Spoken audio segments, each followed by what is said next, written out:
Hi, I'm Russ Moore with Pike Mill. Our relationship with WOCA started in 2009. WOCA is family-friendly, community-involved station. When we moved to our new location on 17th Street in October of 2016, of course, we went to WOCA so they could tell everybody our new location. The folks at WOCA really care about their clients and want them to be successful. For all of your shipping needs, call Pike Mill, and to tell the Ocala area about your business, call WOCA, because WOCA Radio gets results.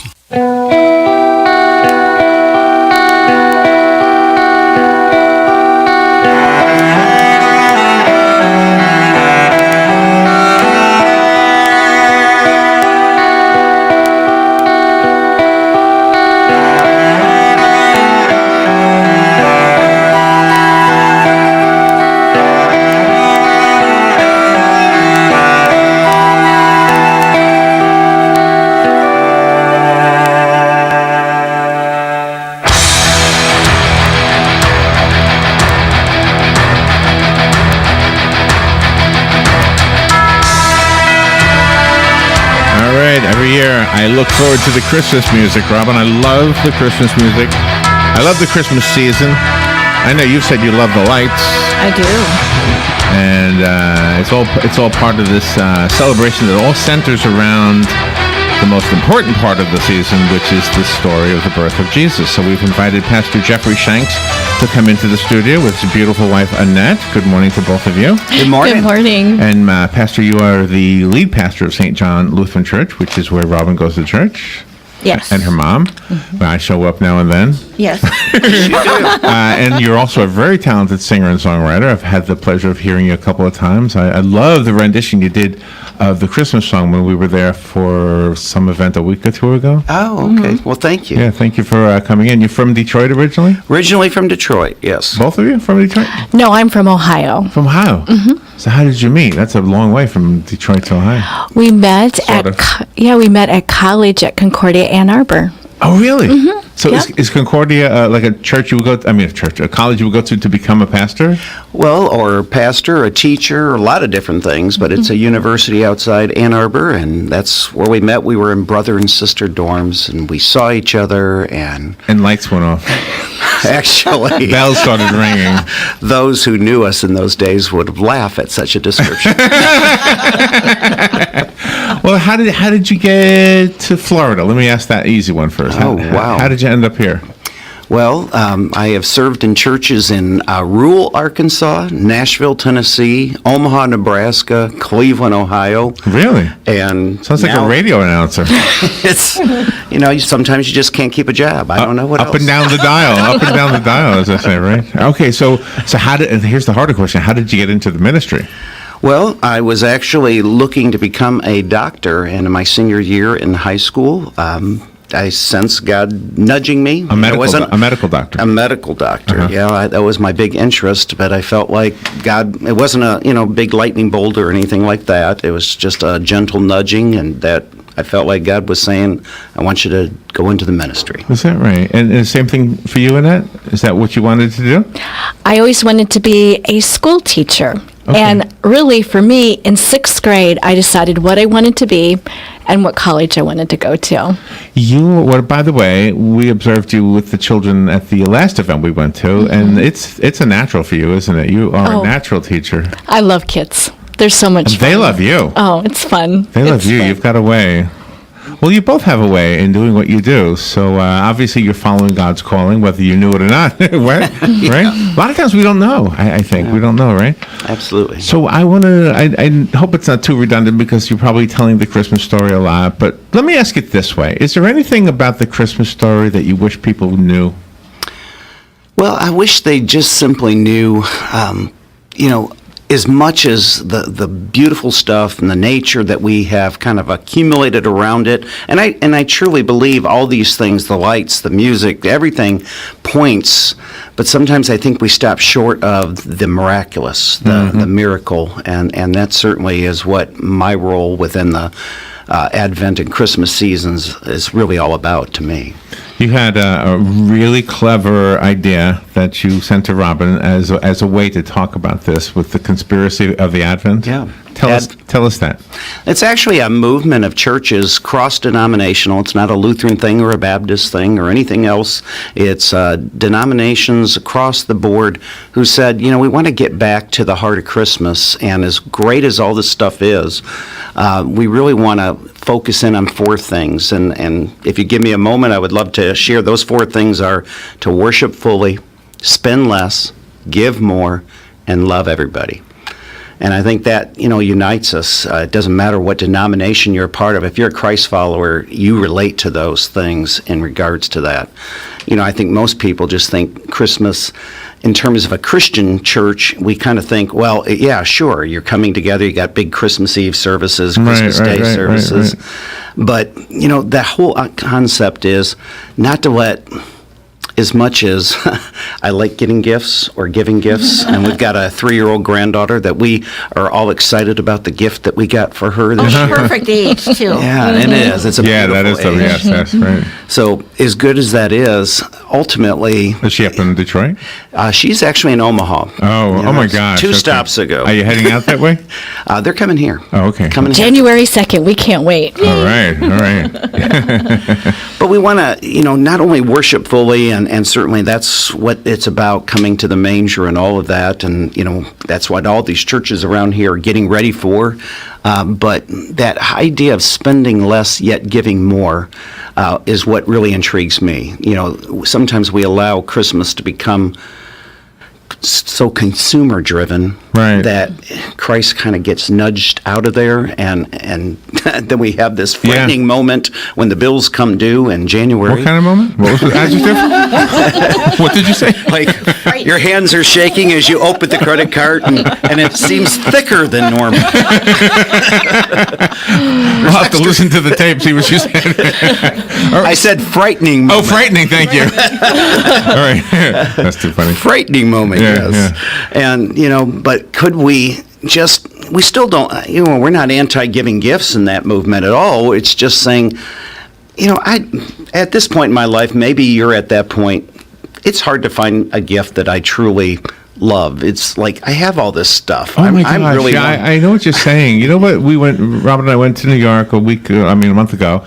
And the greatest gift I got was spending time with some of the people I hadn't seen in forever. Absolutely. And it's just or getting to know people in a new way. In Robin's son's case, I knew him as a little child. I never really got to know him as a man. And so we had an opportunity to do that. That's awesome. Just to sit and talk, Yeah, and so we spend less. So in other words, we're not going to just spend money to spend money, but give more. That means give more of my time, give more of my talents, give more resources to people that don't have perhaps the same level of income and lifestyle that I'm blessed with, or Annette's blessed with, and so many of us are quite frankly are blessed with, and we look around, and so that whole idea, and so we've done some creative things over the years. In a former church, we would do it this kind of whole congregation wide, and we said, what we're going to do is do this Advent conspiracy. So at one point we adopted chickens. Chickens. Ooh. Yeah. I love chicken. We partnered with an organization called the Heifer Foundation or Heifer Project, and for $10 you could send chickens into various parts of the world that low economic, and what they'd actually included in that was training. It wasn't for them to raise to eat per se. It was to actually begin kind of their own personal business of gathering the eggs, selling the eggs to help them, and all of that. And the kids got so into this because it was only $10 and you could do this. And we had little cards, and our youth director at the time named Karen, she was so awesome about that she adopted a chicken. And so she could take, because she would love to do video and pictures, so she adopted a chicken, and we had a little picture with a little bitty Santa hat on this chicken, and we called it "Have Yourself a Merry Little Chickmas." And we had, and I was actually singing the song, "Have yourself a merry little Chickmas," and we would go through that, and we raised thousands of dollars. And the next year we decided there was 12 different kinds of animals that you could actually send out into communities, do the same kind of thing. And so we did the 12 animals of Christmas, and we sent twice around, where you just sent all these animals out in the communities to just help out, and people got excited about it. Yeah, right. 12 animals. How fun is that? Let's see, chickens. I'm guessing there were cows in there. There was cattle in Goats, there. maybe? Oh, Are they all goodness. like farm animals? You mean, or Yeah, kind of animals. Would there along be a that line. peacock in there anywhere, or does it? No, but there were bees. Remember, there were Oh, there were bees bees. for Bees. honey. Oh, I see. how So clever. all animals that we are blessed with as gifts from God for us. Absolutely. But vegetarians don't agree with that. But Well, there is that. But yeah, we go to Chick-fil-A in here sometimes, and I'll say to Robin, I wonder when this chick was alive. I mean, how long ago was this patty actually walking around in somebody's yard? You know?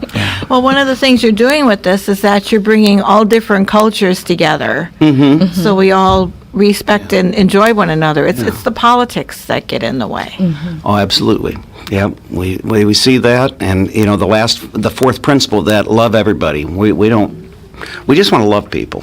Ultimately, that's what Christ came to do, was love people, and He showed us how, and He lived it out. And then, of course, the whole message of Christmas is that. Do you know, we were yesterday talking to a guest. He wrote a book about, he was the guy who cleaned the chandeliers in the White House for 7 presidents. Oh, wow. That was his job. He was a custodian, basically. right, Steve. And he cleaned the chandeliers and the windows and other things, but chandeliers was, for some reason, the main topic. But he got to know the presidents not as political people, but as human beings, as the head of the household, in other words. And Jimmy Carter would always walk around with a Bible. And I thought about it, Jimmy Carter sometimes gets a bad rap from people who analyze politics. But I always thought, well, this is the nice guy. This is, in my family, if my mom answered the door, the kids in my neighborhood were so happy because they knew she would buy the Girl Scout cookies. If my dad answered the door, they'd be like, oh my God, he's going to kick me out or something. And I often wonder, what do we want, from people? We want people who are loving, like my mom. Not that my dad wasn't loving, but, and like Jimmy Carter made some mistakes because he was so kind. Isn't that weird? Sometimes I think we do that ourselves, don't you? Sometimes we're just so kind we hurt ourselves. We can put ourselves in a predicament sometimes, and and it's. And Jesus is the role model, so it's kind of hard to okay, when they came to arrest him, and I guess he put somebody's ear back on or something. Oh yeah, right. A guy named Malchus. So he said, "Well, no, just put the ear back on." And I just think, well, I couldn't be that way. I can't be that way. I don't know how to be that way. Yeah. Well, and think about how much he loved Judas, even though he knew Judas was going to betray him. And you don't get an inkling that somehow he pushed him away or separated him. He just tried to love him, even though he knew Judas would eventually. Do you know, I have a question about Judas, by the way. Oh no! Is he the only guy in the Bible with a last name? Everybody knows his last name, and nobody names their child after Judas. No, they do not. Am I right? There's no last name, right? Matthew, what was his last name? We don't know. Son of something. So can I ask you to recommend, I was going to say a movie. Let me ask you that way. Recommend a movie that really teaches the Christmas story correctly. Is there one?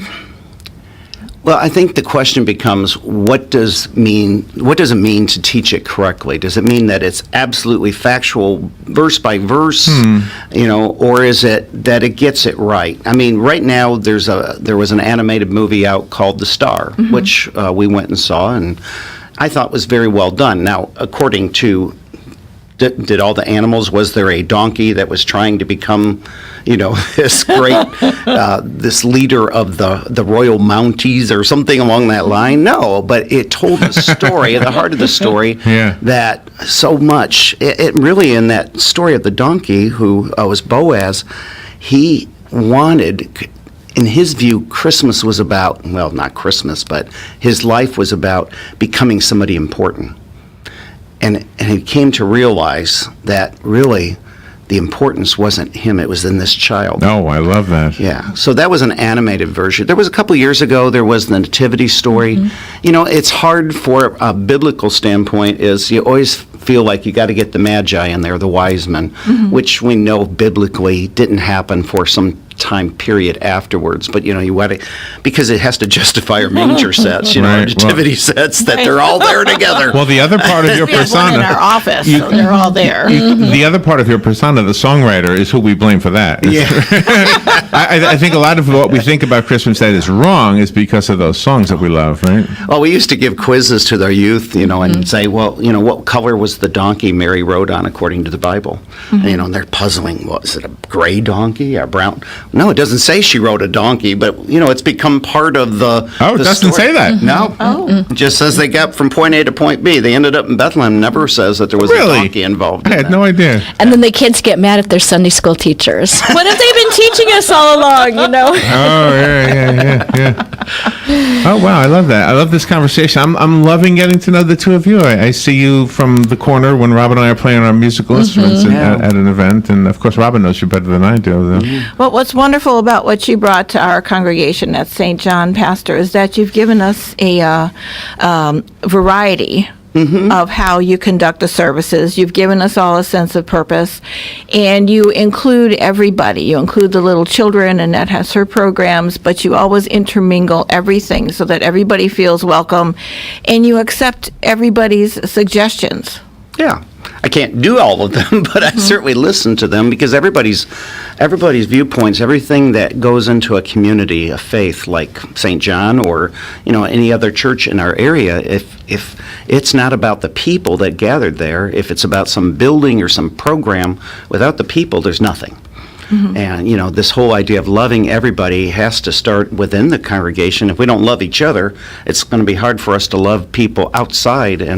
But we also, churches sometimes become kind of consumer-driven of themselves, where it's really about people showing up so that they get their spiritual, fix, and depending on what that might be, whether the music style is that, or the preaching style is that, or who's who in this congregation. And ultimately, to me, that stuff is just secondary. It's really about, are we encountering Christ?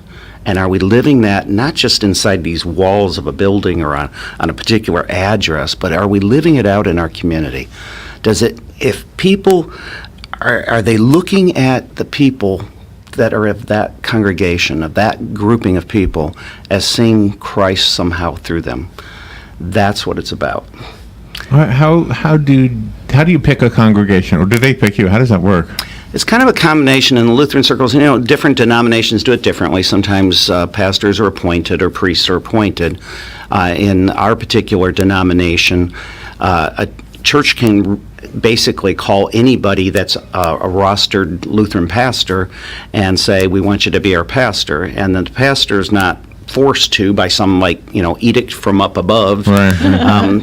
Well, unless the up above is God. Yes, if God says it, yes, you best do it. You better do it, yeah. But we really pray about it, and I can't tell you that there's a formula.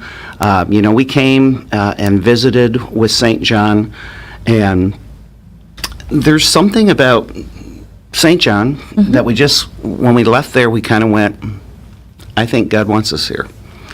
And, in some ways, if you look at it from a worldly standpoint, I left a much larger congregation where I was the worship pastor to come to St. John, but ultimately that doesn't matter. It's really where do I sense God leading me? We're both kind of change agents of our personalities. We're not really good at maintaining things. We like to see change. We like to see growth happen. I don't just mean numbers, but I mean growth in people towards things. And so, where do I sense that God is saying, I want you to use your particular gifts here in this place? And that's what we came away from those initial meetings. And you bring some very amazing gifts to your job. You bring the gift of music as a singer and a songwriter, and a writer in general. I mean, all pastors pretty much are writers because you have to write your sermons. Have you ever put your sermons in a book, or have you written any books? And if not, are you going to? Yeah. Well, I've had sermon series published. In fact, right now, within a grouping called Creative Communications, they're Advent and Christmas series is actually one that we did a couple years ago and put together in our worship team, and so that's kind of exciting to have that published and know that Nice. churches all around the country are using that. And so there's been that, and I'm actually working, I do a daily devotion kind of thing, and so this next year, my plan is to take this concept, I've done this for 6-7 years maybe, and my next year is to devote this Project 365 to come up with 365 devotions into a book format and take over my years of doing this, find the best 365 of those, and then put them together and see where that goes. I've had the opportunity when I was in Nashville. We had different songwriters and producers that were in our congregation. It was a small little church. It wasn't a medium-sized church.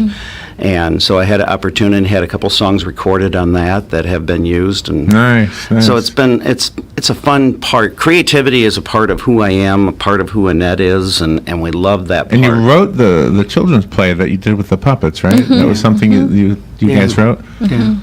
Yeah, we've had a number of those published and used, and it's a good thing. We love the creativity, and then like we have a drama team of kids and a drama team of youth. Right now, our drama team of youth are all coming from a particular friends. Most of them aren't even in part technically a member of our congregation. They're friends of kids from our congregation who have invited and said, "Hey, come." And so what we do is we actually write the dramas for them so that, again, we're not excluding anybody or somebody's happened to read a part that doesn't mesh or whatever. We look and say, okay, we've got 7 youth available. And so we'll come up with an idea and we write it for those 7 people. And you have created something that you call the table service and introduced us to. So you have one service that's like the contemporary traditional service, and then you have the table service. What kinds of things will be the same or different during the Christmas? For the table service, what we're doing this coming weekend is we do something we call, do you want to mention what that is? That's the Family Interactive Yeah, Service. at the 4 o'clock service, we're doing a family interactive service, which is geared, just like it says, for families and for kids, where it's not just going to be where the kids just sit and listen, but they're actually participating in Oh, the sweet. service. Yeah. So we do different things, like we've got puppets involved in that, and then we do hands-on activities and along that line. So that's a little unusual from even the current table service. The table service is a little different from contemporary services that I've been involved with for 15 plus years. I was a worship leader for a lot of years, and that tended to still fall into this pattern of, I tried to work from that, but performer and audience. We don't want performer and audience. We want people that not only connect with God, but to get to know each other at these tables. And so my preaching style in there is trying to change and figure out how do we do that where, yeah, I get to share some stories from the scriptures and some things, but how can they talk about that and kind of integrate it in their lives? So it sounds like part of what you're doing is allowing the people of the congregation to get to know other people in the congregation. Absolutely. Yeah. We want to build community. Yeah. And you keep people from being shy with each other. You do introduce them. Yeah, and I try to, we've really tried to avoid questions at the table that would put people in a really, tell us your deepest, darkest secret. Go. Right. Oh my gosh! You know what you got to do? Have you ever donated blood? Oh my gosh! The questions they ask you before you donate blood. Oh Yeah. man. Yeah, we're not going there. Yeah. Are you the same sex you were when you were born? Yes, I am. As a matter of fact, pretty sure. Exactly. We try not to put people in that kind We of donated blood yesterday. That was my first question. Are you the same? The bus was right behind the studio here. Are you the same sex? I said, am I what? Am I the same sex? Yeah. Can you imagine if I wasn't? I'm too big to be anything else. And you work wonderfully with the children, and you also work wonderfully with new couples. Because you need to get them acclimated to each other to really realize what the wedding vows are all about. Yeah, we try to work on that. We're going to be. We've had this when I was in Omaha, especially. we did up to 30 weddings a year, and so Oh my we would do gosh. this massive group counseling with couples, and then we would meet individually with each. It was a lot of work, but it was a lot of fun getting to know the couples, and it's interesting, because not every couple is blessed with seeing marriages that have worked, that they're coming from. Sure, Sometimes, yeah. you can count. I can remember, doing a couple that between the two of them, they had, I think their parents had 7 marriages between the, Oh, my. the two of them, Oh, my gosh, So it was yeah. like, they've never really seen a relationship that's worked, up close and personal. And so trying to give them, some tools and understand there's no magic bullet. I wish I could have, unbeknownst to the circuit, the writer circuit, there is no book that I can give to you and magically it just takes care of all those things in your relationships. It is work sometimes. It is a common, decency towards each other, a love for each other that is more than just chemical. It's relational, and it's caring for each other and, putting yourself on the line sometimes. Nice. It has to be spiritual. It has to be have spiritual. God and Jesus in your life. Absolutely. So invite us to the church. Tell me what's going on for Christmas. Anything we can be a part of? Well, we would love to have our folks come and join us. This Sunday, our schedule changes because of it being the 24th. So instead of 8:30 and 10:45 services, we have one service in the morning at 9. And that'll be, carols and the Christmas Eve, kind of an early service, which some people have said that works great because they're really, on that evening, they have commitments. So now they can actually come in the morning and celebrate. 4 o'clock, we have the Family Interactive Service, and that's in our Grace Place building. And again, that's really geared for families and the young at heart. And then at 5:30 and 7, we have what you would call the more traditional Christmas Eve services with all the candles and the candlelight. And then we have a 9 a.m. Christmas Day service as well with carols and communion. And we would love to have folks, if you don't have a church home, we would love to have you come out and check us out. And you will be received warmly and with great welcome, and just come on out. Yeah, if you've never gone to St. John's Lutheran Church, you will enjoy the service. You'll enjoy the congregation, and you'll enjoy the pastor and his wife. Yeah, there's some good people there. Robin and her mom. We have a few people we know over there. Amy, the saxophone Amy player. Raff. Amy Raff. Yeah, well, she stops. She's playing on. We got a Wednesday night. This Wednesday night, we've got a concert, and she's playing a beautiful piece. She's doing "Mary Did You Know" on saxophone. Oh, my It's gonna be gosh. great. It's a wonderful song. Yeah. So we've got that this Wednesday at 7 o'clock. We've got a concert of various voices and styles and all that going as well. Why do you shy away from yourself? Why don't you do more? Because when I see you, I feel like you should just come on, give us a show here. When you played the other day, by the way, I'm going to take credit for starting everybody clapping, because everybody sang and nobody clapped. Yeah. And then I said, you know what, we're going to clap this. That was a clap-worthy song. That was a great song. That was a clap-worthy. Well, thank you, Larry. But I don't want to blow my, cover as a humble guy. So are you okay with being a pastor? You happy you didn't go into the medical field? I love being a pastor. Would I have loved to be a doctor? I think I probably would have, but I really love what I do. I've been doing it for, 28 years now, and, you have your moments, like in any position. There's some moments let me that ask would you like, something. whoa, I could do something else. I thought of a question real quickly before we wrap it up. We've had plenty of doctors in here, and I will always say, well, not always, but quite often I'll say, have you ever witnessed anything that indicates to you that maybe there is a God? So in your case, I'm going to say, have you ever noticed anything that convinces you there really is a medical field?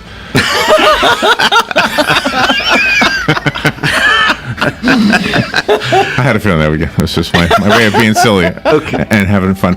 Thank you for coming in. It was a thank delight you. to have both of you in the studio and get to you. know you a little bit, and I'll probably be there with Robin one of these days this Yes. weekend. Well, we would love to Sounds like see there's you. lots of opportunities. Yeah. I love those cookies you gave out the other day, by the way. Those Yep. are great. But did you enjoy the tuna noodle salad? Because I know who made that. All right. Thank you both. Again, St. John's Lutheran Church and School. And you know who used to do a show here was Tim. Tim Oh, really? Schmidt. Tim Schmidt used to come in. Really? Yeah, Classroom 1370 on Saturdays. Wow, I did With not the- know with that. the Another students, hidden yeah. talent of Yes, yes. very much. Pastor Jeffrey Shanks and Annette Shanks, thank you both for coming in here. Thank you for the invite. Thank you. We'll be right back.